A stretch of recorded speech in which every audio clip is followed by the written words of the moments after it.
Good afternoon and welcome to the Lunchroom on Radio Caribbean International. It's Wednesday, October 25th, 2023. This is program number 1079 of the Lunchroom and I'm your host, Calix George Jr. Now, of course, in addition to 101.1 FM radio, you can get us online at our website, rcistlucia.com. And we are also streaming on YouTube. Just search for Radio Caribbean International on YouTube. Of course, be sure to subscribe to that page and please share as well.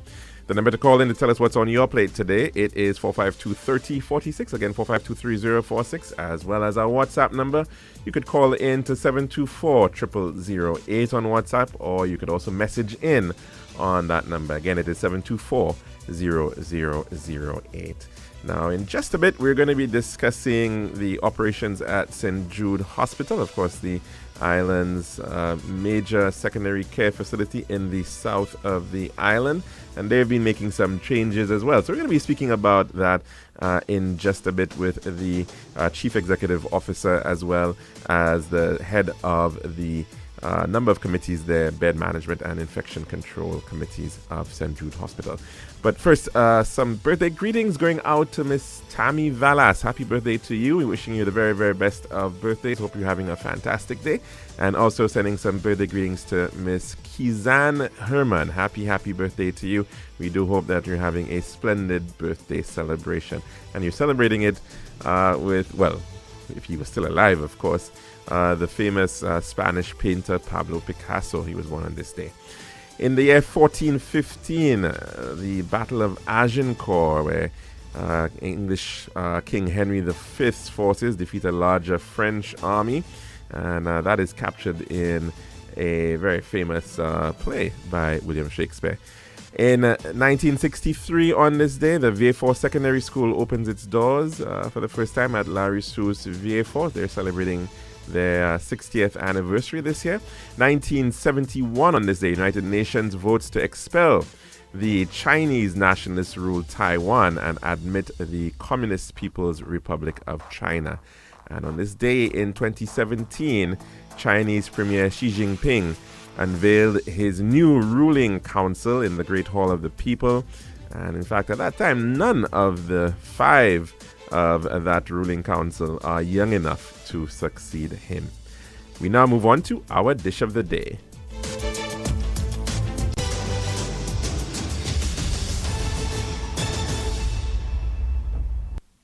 The daily dish is what we the kind compliments of our good friends at Tiles Plus. One tiles for your home, I see. Bathroom, kitchen, pantry. Need tiles for your balcony. Come down to Tiles Plus, satisfaction guarantee. Tiles Plus, Tiles Plus, Tiles Plus. Big tiles with unbeatable cost. Customer service, A+. This all kind of tiles. Come down to Tiles Plus. We also got gasway and vanity. Books, doors, you'll see. Come down to mind nobody. We got the best tiles on island. Trust me. We are located Lance Road in Castries, Bosses Jugosile, and Flat Street in Beaufort. Telephone number 453-7939. Tiles Plus.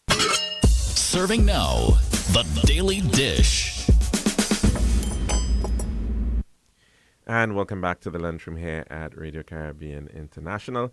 Now, we've been speaking quite a bit about, of course, St. Jude Hospital, and primarily what seems to dominate the airways quite often is the reconstruction project at the original home of St. Jude Hospital.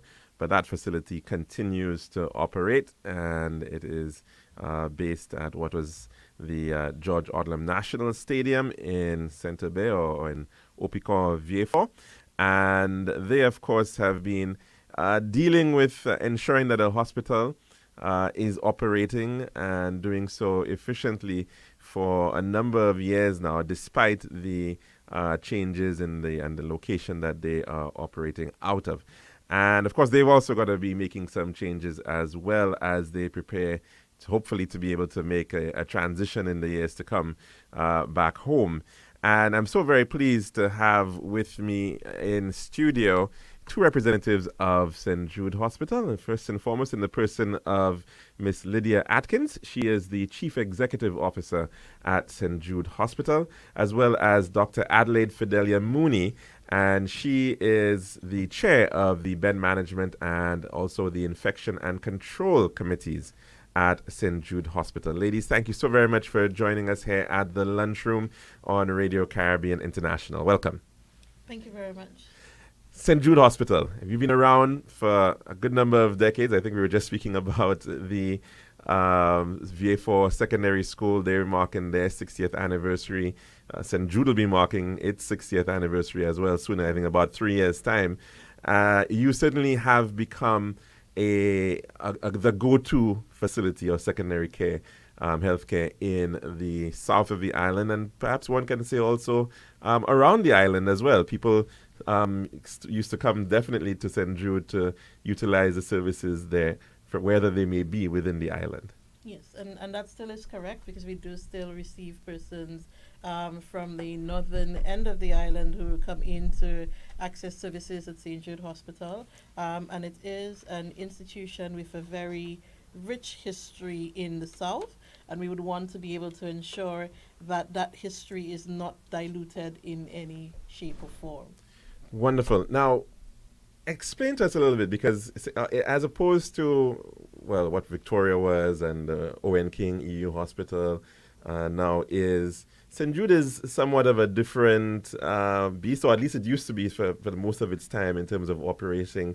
No doubt because it started off as a sort of a semi-private facility. Correct. So it would have started off as a semi-private facility being run by the Sisters of the Sorrowful Mother. The government would have come on board and provided support to St. Jude by way of subvention and taking over eventually taking over its operations in terms of the subvention, and supported it through a hospital act that now governs the hospital as a statutory body. And so it means that the institution, St. Jude Hospital, is not a public facility in that it is not owned by government, but it does receive support from government by way of a subvention, but still has a responsibility for it to generate its own funds to meet its overall operating costs.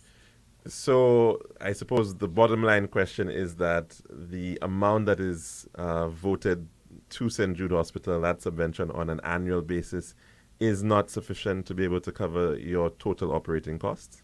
No, it's not. Currently, subvention meets, for the most part, salaries for staff, does not fully cover or covers the entirety in terms of salaries, but it does cover a significant proportion of that. But it means that everything else related to its operations, the hospital has the responsibility for meeting that cost. And tell us about that as well, of course, because we have seen around the world the issues of, and I mean, we're talking about developed world countries as well, whether it's Canada, whether it's the United Kingdom with their NHS. They've been finding pretty hard times in terms of meeting the requirements of providing health care to the public. And of course, a lot of that has to do with the rising costs of health workers. Rising cost of health workers, rising cost of supplies, rising cost of goods, and healthcare is expensive. Irrespective of where it is that we operate, it is expensive. One, you have significant knowledge workers in the healthcare space. So you have your physicians who are consultants, who are highly skilled, highly trained, and as a result, the cost of salaries or remuneration packages would be high. You have the other individuals within that space in terms of your technicians, your technologists for labs, for radiology. So you have a large pool of knowledge workers in that space. And as a result, just the salaries would be high. Additionally, you have the cost of supplies, pharmaceuticals, the cost of drugs, cost of the daily consumables, reagents that are required for testing. You have an increasingly morbid or sick population, and that is globally, irrespective of where it is that we are, possibly maybe with the exception of Japan, where they have a healthier population and longer life expectancy. But it is an expensive area. And there is the social component of health, where in most of the institutions, especially where it is that there is a government component to it, where you are not able to turn persons away for care, persons away from care, because of an inability to meet the cost of healthcare. So you do not operate like many of the other business or in industries. So, for example, like the hotels, you would not be able to operate similarly to the industrial companies, even though some of the services that you offer are pretty similar. And the associated cost is not easily transferred to the patient. At St. Jude, for example, we've not had price increases in our services for a number of years, and I can safely say for over maybe 30 years, we've not seen increases in 30 years? Or 30 years Wow. or more. You've not seen increases in prices. Even today, when we speak of an increase, we speak of an increase in terms of the increase in a deposit for the service, but the price adjustments have not been made. Even though you've seen significant increases in the cost of providing the service with regards to salaries and salary increases, even if you've seen increases in the cost of goods and supplies, that has not been translated to the patient. Post COVID-19, everywhere we talk about increase in freight. Most of what we require in health and use in health in terms of consumables are not manufactured in St. Lucia, and as a result would need to be purchased from overseas. So the higher freight increases means higher cost to the hospital, higher operating costs to the hospital. But none of that, we continue to indicate, has not been passed on to the patient. And so running health services is an extremely expensive venture. But it does have this huge social component where these institutions are not able to operate most times, not able to operate in terms of having a profit margin, or even in many instances being able to break even. Dr. Mooney, maybe we can come to you as somebody who's a practitioner in the field. And as Ms. Atkins was just mentioning, yes, people may think, well, you're providing a bed, it's almost like a hotel or something like that.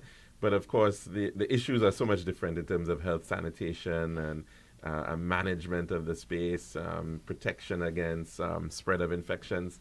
Those obviously have certain cost implications as well. By far. Thank you, Mr. George. The cost of healthcare is something that is multifactorial, and of course it amounts, everything adds up in that in providing a bed, you're providing a service. You're providing personnel to attend to that person.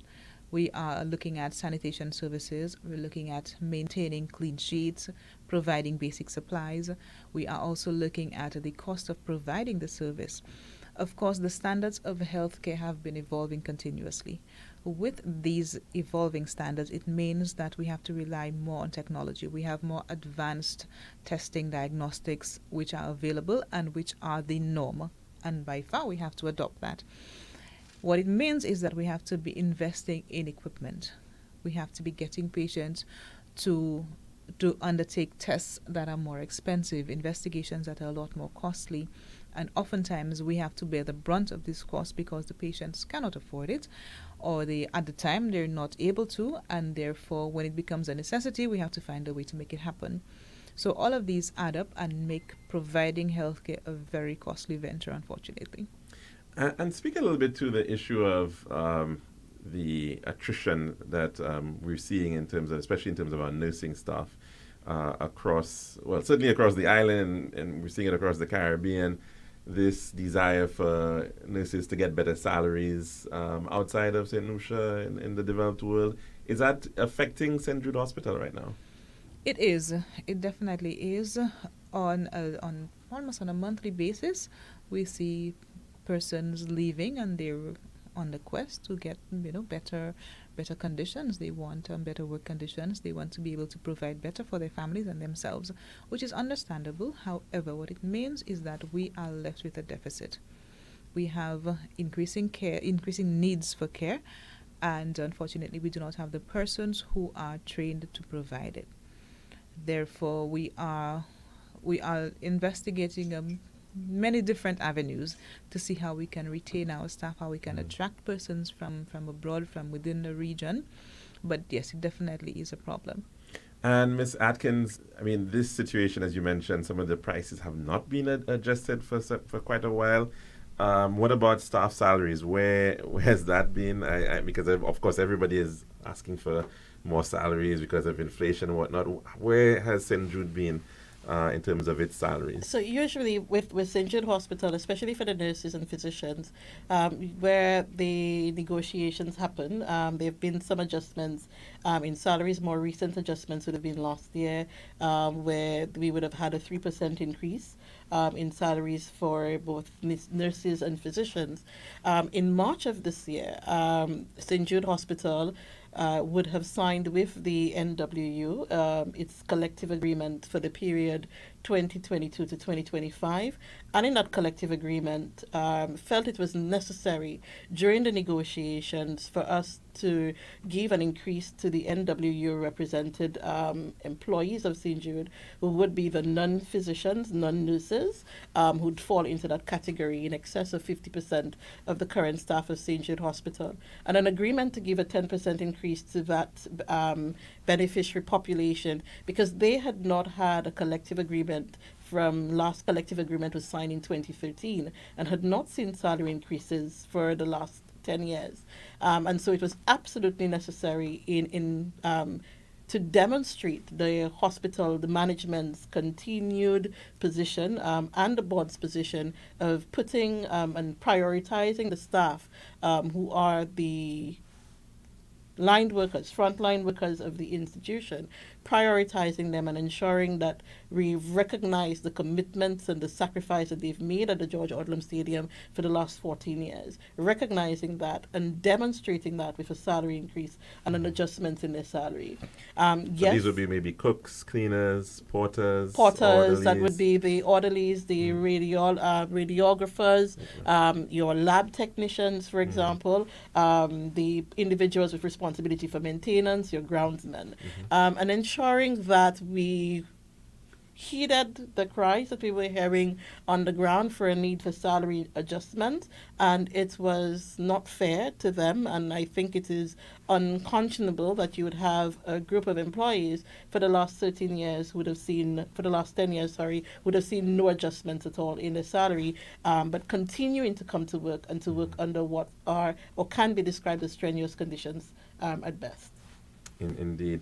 Now, I mean, as it is right now, I suppose there is a shift and a move to increase some of the prices, the costs for patients coming in. So it's not an increase in the cost of the services. So the cost of the service or the basic cost of the service remains the same. But what we are doing at the hospital at this point in time is increasing the deposit. And that is because the number of changes that we've been making at the facility, one, increase in salaries for the NWU represented employees, the need for us to introduce new services at the George Odlum Stadium to ensure that individuals in the south and individuals who are coming in to St. Jude to access care, that they have, that there is the service available, and that we're able to meet it, we're able to respond to the health needs and the health burden in St. Lucia, ensuring that we have adequate supplies, that we're able to negotiate for good prices with our suppliers,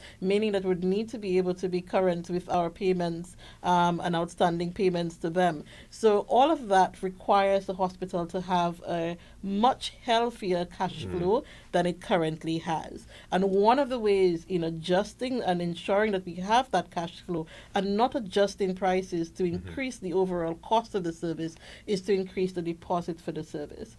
So it does not change the final cost that the individual would pay, but just allows for them to be paying. Ensure that people actually do pay more. Yes, more people yeah. And there is a smaller amount that the hospital is required to chase. Why? Because we've seen over the last post-COVID-19, we've seen a significant drop in our collections. We've moved from 75% collection rate to 19%, increased slightly in 2022 to 22%. But we have made some changes in at the hospital in terms of restructuring the way in which we work, the way in which we do business, and those changes in the finance department have begun. Those changes started as early as May of this year, and we're already seeing results because we've seen as of September an increase in our collections from 22% in 2022 to 48%, and a larger part of that coming from the individuals or from the public, because we also do provide service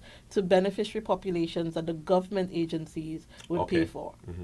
Yes. And that's also like some things through like the universal healthcare programs and Universal healthcare Okay. through equity, for example, okay. through the ministry's own medical assistance program. So Right. there are a number of government agencies that provide services Right. and cover services for beneficiary population. National security, for example, because in the Police Act, Okay. the police have the ability to access or should be able to access care at no cost to them at these institutions, at all healthcare institutions. And the national security would be paying for those services for the police.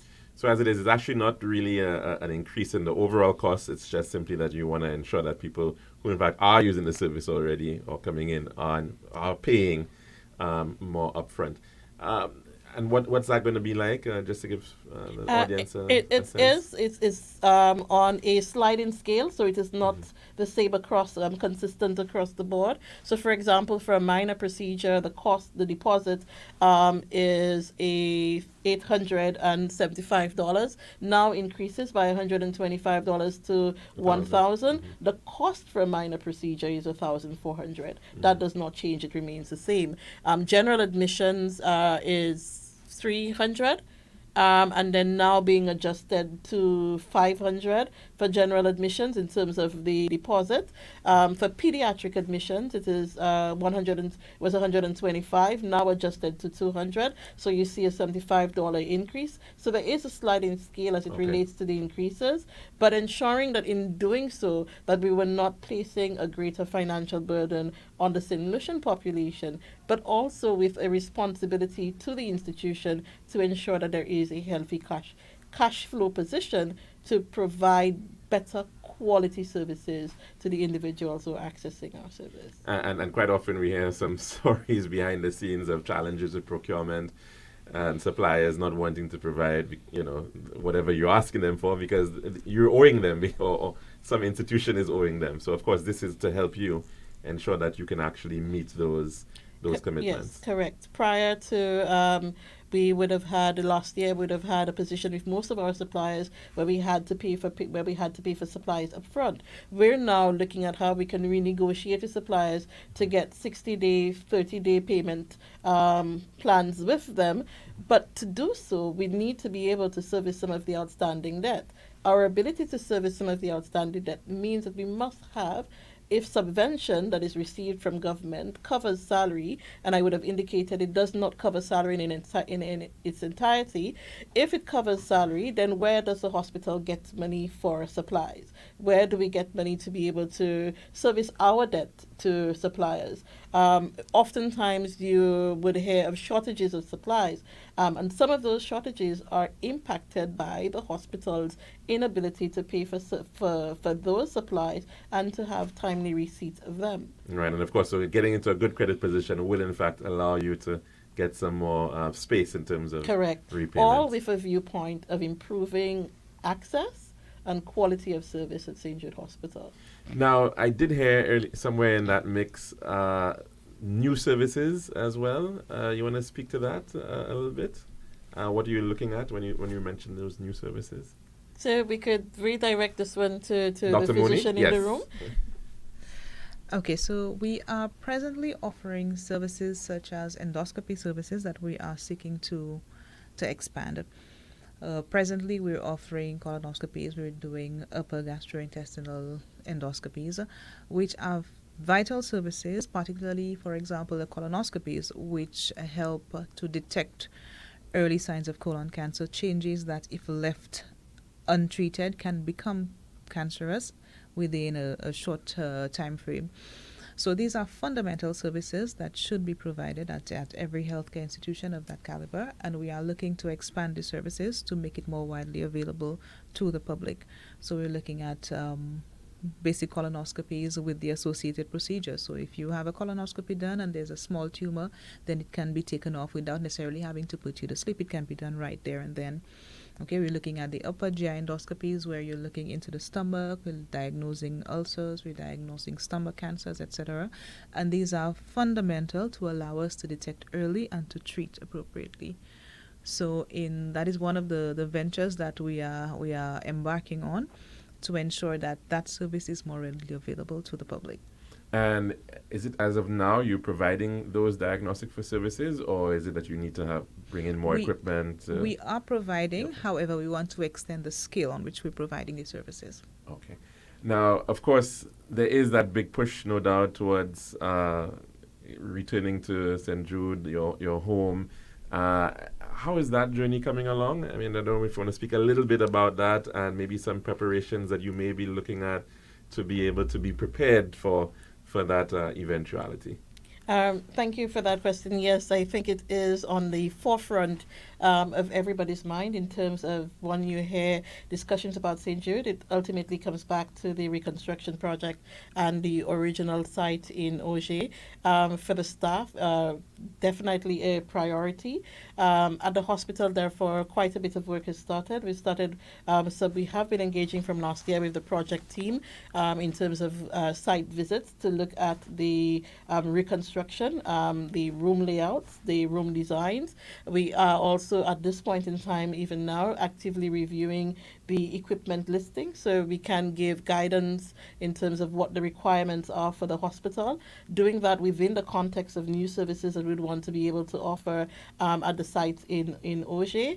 We're looking at the establishment of the commissioning team so that there would be a dedicated team at the hospital with focused responsibility on preparing the staff for moving, and that would include looking at areas for training, because we'd be working differently in a different space, different layout. So the way in which we work would change, and to prepare the staff for that change in terms of the approach to work. New services would be offered. So, for example, we don't currently do CT at St. Jude Hospital, but we would be doing CT scans at the new site, and there would be a need for us to be able to do training for the radiology team, even augment the team. One of the things that is most significant is the sheer size of the space compared to where we operate. So currently at George Odlum Stadium, we operate in what is about just a little over 5,000 square meters of space. 50,000 yes, square feet. yes, so about 5,000 square meters of space.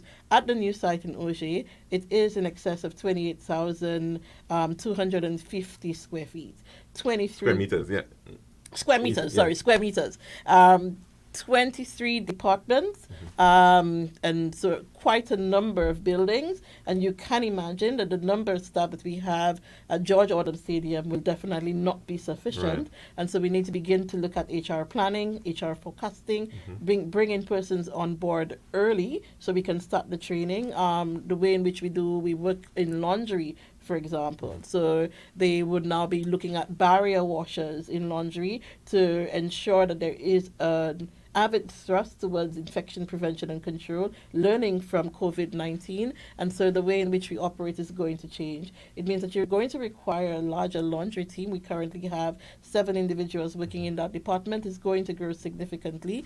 And then you'd now need to do training. So all of the training needs to start even in many instances before we actually move. Right. Looking at facilities like Millennium Heights Medical Complex, who will soon be commissioning a laundry similar to ours, looking at how we could partner with them, with St. Lucia Linen, for example, who offers a laundry service, how we could partner with them for training locally, and then we have to look at training outside of St. Lucia for some of the other service areas. So quite a bit of work to be done, and that has started at the George Odlum Stadium, but again with implications for us with regards to how do we ensure that we can give the best service to the people who come to our doors. Well, it's very good to know that you're looking at those gaps in the current where you're at now, Yes. and what you actually are Yes. going to require, and especially in terms of your human resource requirements there.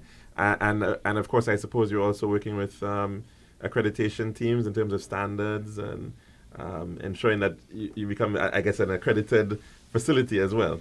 It is a thrust for the hospital, and Calix, I am going to have to ask you to forgive me because there's some things that I would rather not Of make course. it the first pronouncements to be here, given that I'm answerable to a board of directors and I've not tabled that before them. But I can give the assurance to the people of St. Lucia who are listening and persons outside who are listening that one of the key factors for us is that commissioning of the new hospital presents St. Jude with a very good opportunity to ensure that as we do our process mapping, as we do our process reviews, that we are doing so within the context of what are established standards, with established institutions that have the responsibility for accreditation, and allows us to be able to move very quickly into an accredited facility by the time that we're ready to occupy the space.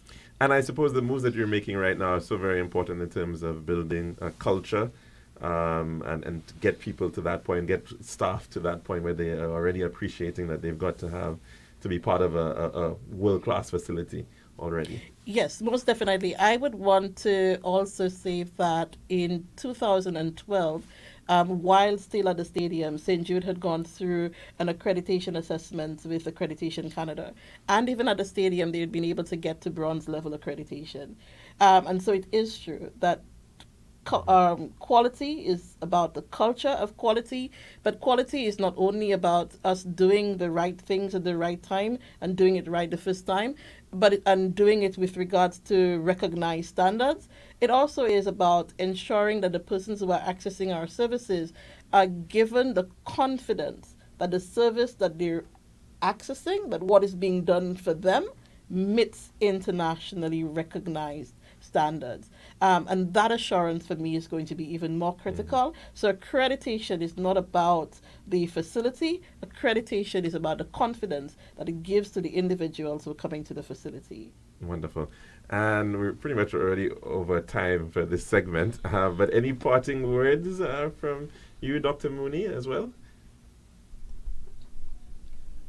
Okay, I just want to say that at St. Jude's, we are committed to providing the very best possible care. We are looking at what is internationally acceptable, what has been established, the standards, and we are seeking to mimic that, to implement that in everything that we do. Therefore, we urge our population to work with us. We are partners in this. We have embarked on this increase in the prices, and that's why we are here today to just ask them to understand why it's necessary to cooperate with us. We are seeking to ultimately provide the care that our people need, and we need our people to help us to do that. When we collect a little bit more money, we are able to ensure that we have the resources that we need to provide the very best care, which is our ultimate aim. Therefore, we have revamped our collections department. There are processes in place for persons to come in and to have discussions as to how they can meet their commitments and how they can help the organization to help them. So everybody out there, we are increasing our prices ever so slightly. The overall service price has remained the same. If you have any difficulty whatsoever in meeting these increased prices, by all means, come in, let's have a discussion, let's have a conversation, so that together we can see how we can meet our needs mutually. Thank you for that, Dr. Mooney, and of course, CEO, Ms. Atkins. Thank you, Calix. I really don't want to say too much, considering how well Dr. Mooney concluded the statements for us at St. Jude. Just to again remind the public that the initiatives at St. Jude are initiatives that are geared at, one, engendering in the public trust in the institution, and the only way in which we can do so is by ensuring that we can provide the best quality of service. A requirement for that is the hospital being in a financial position for it to be able to do so. And so the increase in the deposit really is as a initiative of the hospital to improve the quality of its service and availability of services to the individuals in the South. And to thank the people of the South who truly have continued, even in the last few days, over the last week and a half that we've been doing the public engagement, who truly have demonstrated and reassured the institution in terms of the public feedback that St. Jude truly is a community institution, and as a result, it belongs not to the board, not to the government, not to management, but rather to the people of St. Lucia. And the people of the South will continue to embrace it. And I suppose as well, sometimes healthcare institutions are taken for granted. I mean, people will very certainly find the resources to maybe, spend on a lot of other things. But in terms of healthcare, sometimes they figure, oh, you know what, we'll escape without paying. Yes. But it also does not negate from the fact that healthcare is a fundamental human right, and every individual, irrespective of ability to pay, should have the ability to access those services. And so we do not turn persons away as a result of inability to pay, but as Dr. Mooney would have indicated, we're now asking individuals to come in. Let's have a conversation. Let's look at how it is so we could spread the payments or help you navigate through the system so that we can help you identify other ways in which those payments could be done through financial support services. Wonderful. Thank you so very much. And we've been speaking with the Chief Executive Officer of St. Jude Hospital, Ms. Lydia Atkins, as well as Dr. Adelaide Fidelia Mooney, the chair of the bed management as well as the infection and control committees at St. Jude Hospital, speaking about some of the adjustments, changes, new services that are coming on stream at St. Jude Hospital. Thank you so very much, ladies, once more. And that is our dish of the day. This has been The Daily Dish.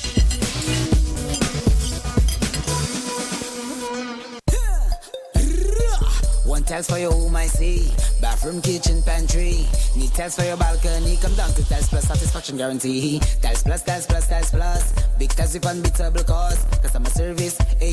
With all kind of tiles, come down to Tiles Plus. We also got gasway and vanity. Books, doors, you'll see.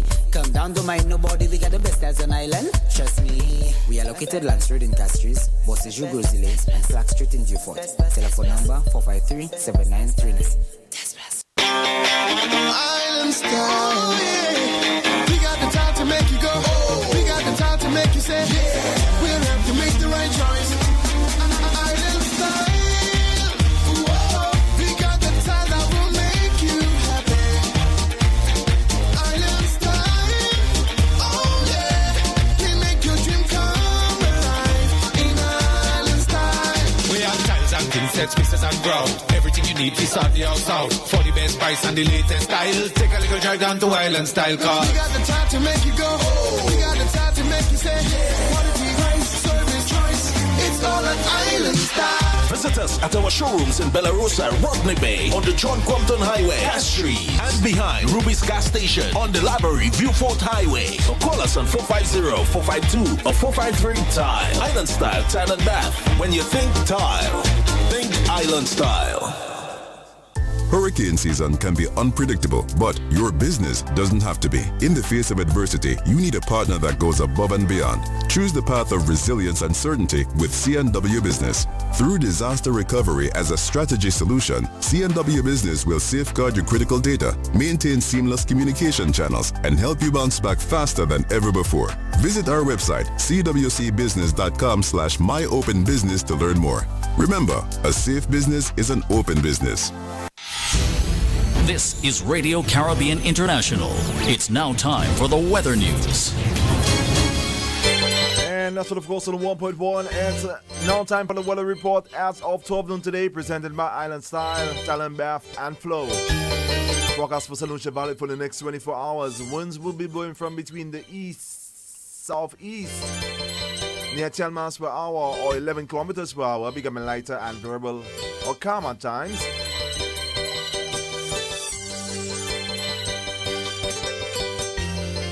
The weather partly cloudy to cloudy with scattered showers and a chance of isolated thunderstorms.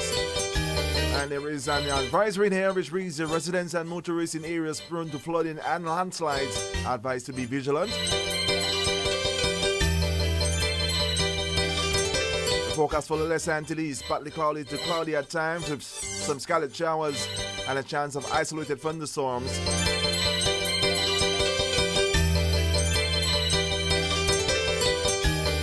And the tropical weather outlook, a surface trough will continue to cause occasional cloudiness, showers, and isolated thunderstorms over the Lesser Antilles during the forecast period.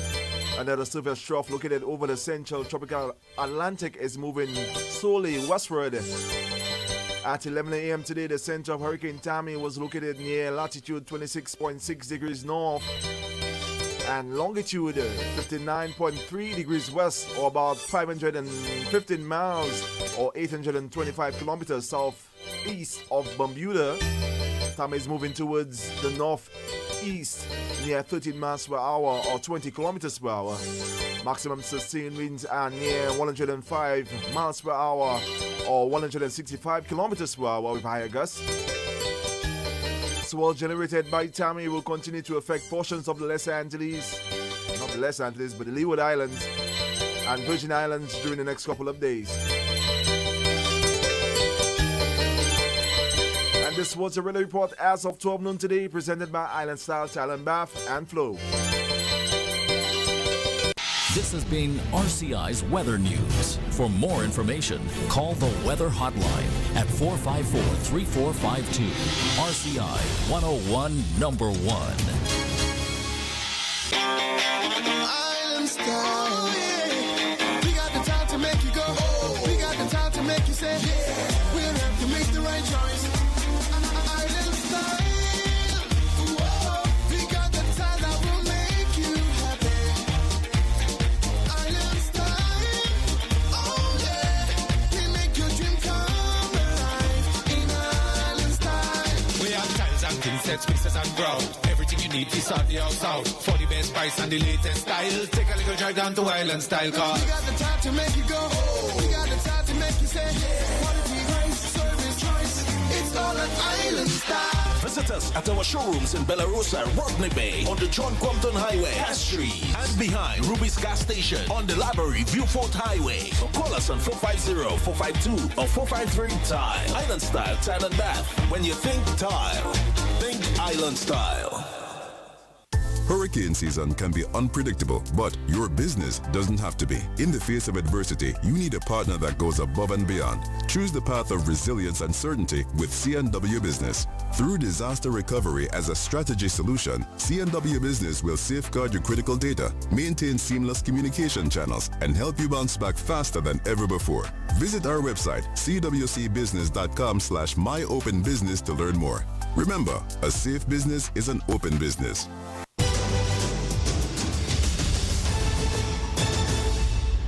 And welcome back to the lunchroom here at Radio Caribbean International. We've got about 12 minutes to go before the hour of 2 o'clock. Of course, the number to call in to tell us what's on your plate today, it is 452-3046, as well as our WhatsApp number. That is 724-0008. You can also message in if you want and send in your comments. We just spoke with the CEO of St. Jude Hospital. She is Miss Lydia Atkins, as well as Dr. Adelaide Fidelia Mooney, a member of the medical team, medical staff, and head of their bed management and infection control committees at St. Jude Hospital. Now, speaking about VA4, of course, we want to send out our congratulations to all the former and present students, staff, and administration of the VA4 Secondary School, now the VA4 Comprehensive Secondary School, which was established back in 1963. And it, at the time when it was established, was effectively the first fully public secondary school on island. The other two institutions being actually part of, run by the Catholic Church, that of St. Mary's College and St. Joseph's Convent. And then, of course, the decision taken somewhere around 1960, 1961 by the then George Charles government to, at the time when they were actually taking back the lands which had formerly been part of Bean Airfield, U.S. military installation, or U.S. Army installation. At that time, I think the Air Force was not yet really created. It was part of the Army, and they got those lands back. And part of that negotiation with the United States was, in fact, the establishment of that secondary school in the south of the island, and eventually it opened its doors in 1963, and so they're now, in fact, marking 60 years since its establishment. And of course, lots of notable individuals have passed through that institution, and while we speak about it, of course, shout out to Dr. Gregor Williams. He also was the headmaster, the principal of that school in its early days, and so we certainly wish him the very best, of course, as we remember the many individuals who made an impact on the establishment of that school, on the students who went through it. And so certainly lots to celebrate for the VA4 Comprehensive Secondary School. They've certainly also made a remarkable name for themselves in the area of sport, where they've quite often are the champions at any sports meet. So certainly we want to pay some homage to them today. There was also some horse racing over the weekend down in VA4, and some people will probably term it Creole horse racing, and it has been called remarkable by the Member of Parliament for the area, Dr. Kenny Anthony, and he was quoted as part of a St. Lucia Times story, which we'll just share very quickly here on this program.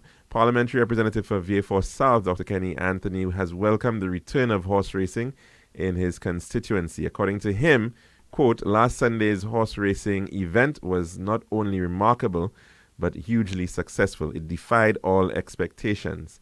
None of what happened would have been possible without the generosity and interest of Reno Kajada, whose company prepared the track, and even after the event, rolled the track to allow grass to grow evenly on its surface. It really was a pleasure to see the army of employees of the company in attendance at the races. SLASPA too deserves the thanks and commendation of all. SLASPA understood the yearning of the young people of VA4 for horse racing and yielded the site to them for the event. That decision made all the difference. Then too, there were the donors, the many individuals and commercial establishments who called the organizers and offered their support and assistance. They too understood the value of horse racing to the community and its significance to the young people of the South. Not to be forgotten were my constituents and patrons who attended not only to express their solidarity and support, but simply to enjoy the event. According to Dr. Anthony, I can only hope that the time will come when our horsemen, who for years nurtured their love and passion for horses and who kept the sport of horse racing alive, will have unimpeded access to the DSH horse racing track. And that was coming from the office of the parliamentary representative, for VA4 South. Also today, Mr. Ian Sachet, former manager of a Calypsonian, Mr. Jaunty, who passed recently, was paying tribute to him, and he in fact has written a piece about the late Jaunty. It reads as follows. Yesterday, 24th October, ironically the same day that our Calypso queen, Jani, died 19 years ago, our Road March king, Martin Pierre Regis, better known as Jaunty, moved on from this life. He has been described as one of St. Lucia's most prolific recording artists, known primarily for his spicy soca rhythms. Jaunty hails from the community of La Clary, Castries in St. Lucia. From his early childhood days, Jaunty had a love for music, creating sounds with anything he could lay his hands on. It was only natural for him that his early musical influence would be calypso, being raised on an island that so widely appreciated the genre. In 1978, Jaunty left St. Lucia for the Mecca of Calypso, Trinidad and Tobago, where he met with and was heavily influenced by Lord Shorty, now known as Ras Shorty I. In Trinidad, Jaunty sang his composition Smiling Hypocrites for Shorty, who encouraged him to take part in Calypso tents in St. Lucia. With this backing, the singer returned to St. Lucia. However, because he failed to have a second song, he was not able to compete in 1978. In 1979, Jaunty was on the road again, this time to New York, his base for over a decade. That year, he cut his first single, a melodious ditty called Irish Soca, which showcased the profound impact that Lord Shorty had on the singer. The song was well received in New York as well as in his homeland, St. Lucia. The 80s were beginning to show a heightened increase in musical bands in St. Lucia. One such band was Sounds Together, which played extensively on the hotel circuit.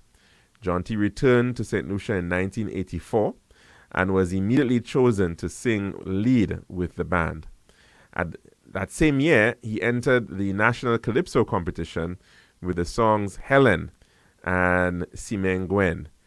His selections were also included on Sounds Together's first studio album. Simengwen, loosely translated Spreading Seeds, would prove the basis for Jaunty's play with words using his country's second language, French Creole. Frustrated with the local calypso scene, he returned to New York. The 90s would begin to bear fruit for the efforts of Jaunty.